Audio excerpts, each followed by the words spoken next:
নমস্কার, আমি SD sir এবং প্রত্যেককে আরও একবার ওয়েলকাম এসডি স্যার বার্তায়।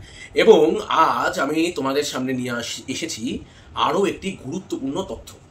দেখো, পিএসসির তো রেজাল্ট বেরিয়েছে, তোমরা প্রত্যেকেই জানো। পিএসসি ক্লার্কশিপের প্রিলির রেজাল্ট বেরিয়েছে, সামনেই হয়তো মেন্সের ডেট দেবে। এরকম একটা অবস্থায় আমরা দাবি করছিলাম যে ওএমআর শিটটাও যাতে দেখাক, এবং সেই মতো দেখা যাচ্ছে যে ওএমআর শিট কিন্তু প্রত্যেকে দেখিয়ে দিয়েছে। অর্থাৎ পিএসসিকে নিয়ে কিন্তু এখানে আর অভিযোগ করার জায়গা নেই। পিএসসি একদম 100% ঠিকঠাকভাবে ওএমআর শিট সবাইকে দেখিয়ে দিয়েছে। তাহলে সবাই নিজের নিজের ওএমআর শিট দেখে গেছে, নাম্বার দেখেছে। কিন্তু এখানের মধ্যে সমস্যায় পড়ে গেছে একদল ছাত্রছাত্রী। তাদের কি সমস্যা দেখো, তারা এই সমস্যা তুলে ধরেছে আমার কাছে, এবং আমি তুলে ধরছি গোটা বাংলার কাছে।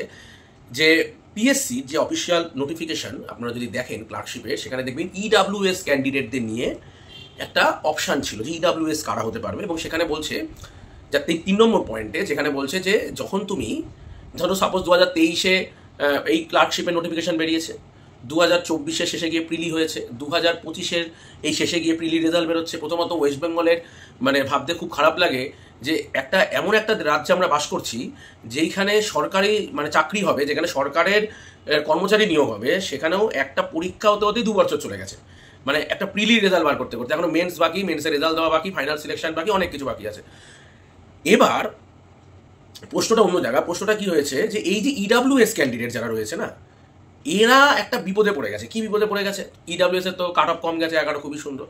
এই যে সদগোপ কমিউনিটি, যদি এটা আমরা একটু খেয়াল করে দেখি, যে পিআরবি পুলিশ রিক্রুটমেন্ট বোর্ড তারা কিন্তু এটাকে ঠিক করে নিয়েছে, কিন্তু পিএসসিতে কিন্তু এখনো পর্যন্ত এই জাতীয় কোনো নোটিশ পিএসসি থেকে আমরা এখনো দেখিনি। এবং তাদের যেটা মূল বিষয়বস্তু, তারা বলতে চাইছে যে 2023-এ যখন তারা ফর্ম ফিল আপ করেছিল, সেই সময় তারা ইডাব্লিউএস ছিল, ঠিক?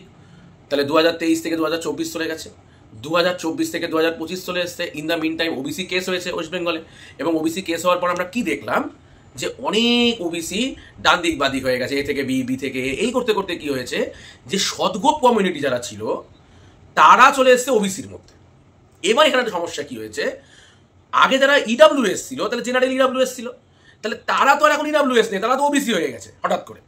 এইটা বহু সমস্যা তৈরি হয়েছে। এবার কি হয়েছে দেখো ভালো করে, তারা যদি এবার ওবিসি হয়, আর আমাদের নোটিফিকেশন অনুযায়ী কি দেওয়া আছে যে অ্যাট দ্য টাইম অফ জয়নিংয়ের সময় তোমাকে ইডাব্লিউএস থাকতে হবে। মানে তুমি যখন জয়নিং হবে, তোমার ফাইনাল স্ট্রাকচার যখন হবে, তখনও তোমাকে ইডাব্লিউএস থাকতে হবে। তাহলে এখন এই সদগোপ কমিউনিটিদের কি হয়েছে, তারা তো সরকারের এই বিভিন্ন চক্করে ডান দিক বাদিক এত কিছুর মধ্যে পড়ে তারা তো আউট হয়ে গেছে মার্কেট থেকে। তারা তো ইডাব্লিউএস থেকে ওবিসিতে চলে এসছে।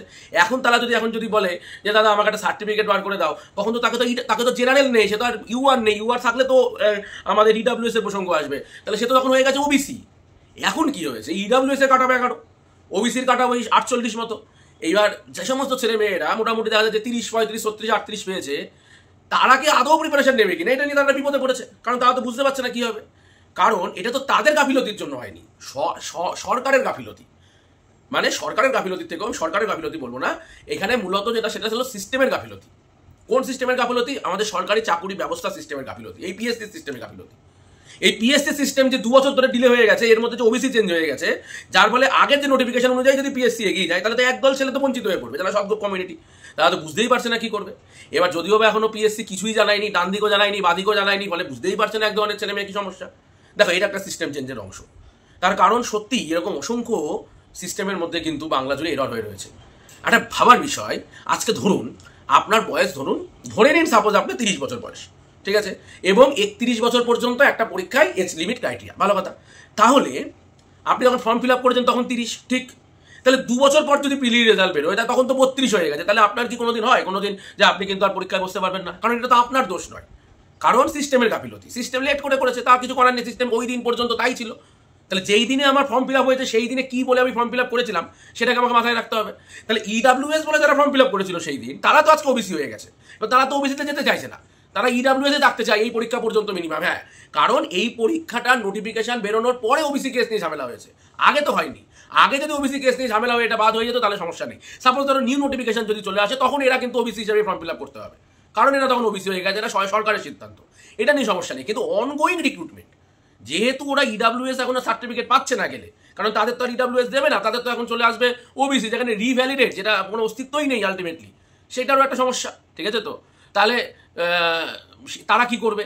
এটা তারা কঠিন সমস্যার মধ্যে পড়েছে। তো একদল ছাত্রছাত্রী বিভিন্ন এলাকা থেকে কিন্তু এই সমস্যার মধ্যে পড়েছে। যারা সদ্গোপ কমিউনিটি তাদেরই কয়েকজন যোগাযোগ করেছিল, স্টাডি নলেজ একাডেমি এই বিষয়ে আমাকে জানিয়েছে, এবং খুব সুন্দরভাবে আমি ব্যাপারটাকে বোঝার চেষ্টা করলাম যে কি হয়েছে। এটা সত্যিই একটা সমস্যা, এবং এটা আমি চাই যে আপামর জনতা ব্যাপারটাকে নিয়ে ভাবুক, এবং পিএসসিরও উচিত এটা একটা ক্ল্যারিফিকেশান দেওয়া। অন্তত মানে দুধ আর জল আলাদা হয়ে যায়, মানে এটা তো একটা সমস্যা, মানে এটা সত্যিই সমস্যা।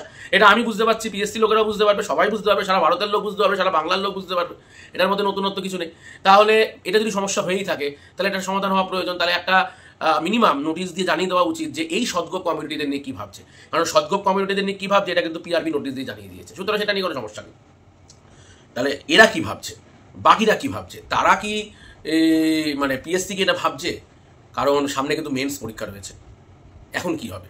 কারণ জয়েনিংয়ের সময় বলেছে তোমাকে ইডাব্লিউএস জমা দিতে হবে, এই সময় তোদের দেওয়া সম্ভব নয়। তো এই বিষয়টাকে আমি তুলে ধরলাম, আশা করি অন্যান্য যারা ইউটিউব রয়েছে, যারা অনেক বড় বড় ইউটিউব রয়েছে, তারাও এই বিষয়টাকে তুলে ধরবে আগামী সময় বাংলার লোকেদের কাছে।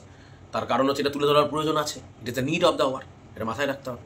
এবং তার সাথে সাথে আমি এই ঘটনার সাথে সাথে আরও একবার বলি, যারা যারা আমাদের চ্যানেলের দর্শক তাদের প্রত্যেকের কাছে আমার অসংখ্য প্রণাম, যে আপনারা যেভাবে আমাদের পাশে রয়েছেন, যেভাবে বাংলার সিস্টেমটাকে আমি পরিবর্তন করতে চাইছি, তাতে আপনারা যেভাবে, আমি অনেক সাড়া পাচ্ছি বাংলার বহু জায়গা থেকে, তারা আমাদের পাশে রয়েছে, এটা আমাদের খুব ভালো লাগছে। এবং আমি চাই যে বাংলার সমস্ত প্রান্তের লোকেরা এটা নিয়ে একজোট হওয়া প্রয়োজন আছে দিনের শেষে। কারণ পিএসসি, পুলিশ বা এই জাতীয় যে পরীক্ষা, যেখানে ওয়েস্ট বেঙ্গলের ম্যাক্সিমাম লোক বিলং করছে, মানে এটাকে জন্য স্বপ্ন দেখছে, তবে স্কুল সার্ভিস হোক, টেট হোক, এই পরীক্ষা ব্যবস্থার মধ্যেই এরর হয়ে রয়েছে।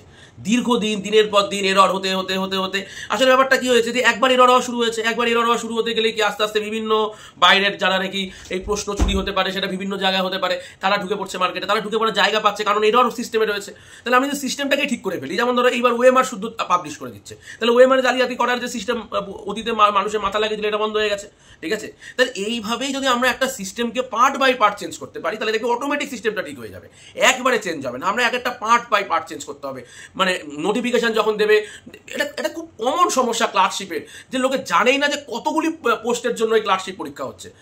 অ্যানাউন্সমেন্টই নয়, এটা অ্যাজামশন চলছে যে হয়তো 10 গুণ পাস করেছে, হয়তো 6 গুণ, হয়তো 15 গুণ, হয়তো 20 গুণ, এক এক জায়গায় এক এক রকম। তো এই জায়গাগুলোকে ঠিক করতে হবে, একটা একটা করে সিস্টেম পরিবর্তন করতে হবে, শুধুমাত্র পিআরবি নয়, পিএসসি, পিআরবি সবাইকে নিয়ে। তো যদি মনে হয় এই ভিডিওটা প্রয়োজনীয়, তাহলে অবশ্যই তোমাদের বন্ধু বান্ধবদের সাথে শেয়ার করো এবং জানিয়ে দাও সিস্টেম পরিবর্তন হবেই। সিস্টেম পরিবর্তনের জন্য এসডি স্যার আছে, এবং আমি চাইবো আমাদের সমস্ত শ্রোতারা তারাও রয়েছে, এবং আমি চাইবো গোটা বাংলার সমস্ত ইউটিউব কমিউনিটি তারাও এগিয়ে আসুক একটা সিস্টেম পরিবর্তনের লড়াই। কারণ সিস্টেম যদি পরিবর্তন না হয়, ultimately at the end of the ডেতে সরকারি চাকরি পাওয়াটা স্মুথ হবে না, যতটা স্মুথ হওয়া ছিল। নমস্কার।